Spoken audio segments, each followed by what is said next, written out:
How to fix CapCut couldn't load, try again later. So this problem might arise due to the connectivity issue. So make sure that you are connected to stable Wi-Fi. Once you are connected to stable network, the next thing you want to do is head over to your App Store. In the search bar, search for CapCut. Move into this app. Right here instead of open, if it shows the option of update, then your application is not up to date, and it might be one of the reasons that you are facing this issue. So simply tap on update and update your app. Once you have the latest version, the next thing you want to do is head over to the settings of a device. Inside settings, move into general.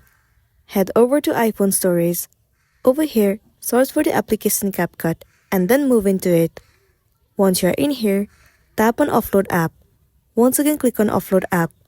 Offloading app means clearing the cache and the storage of the application. It will remove all of the unwanted bugs and make your application run smoothly. After offloading the app, if you're still having the issue, then what you want to do is uninstall the application and then reinstall it. Reinstalling the app will definitely help you out, and then you'll be good to go.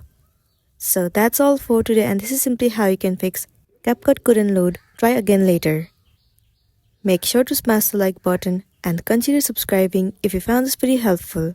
We'll see you in the next one.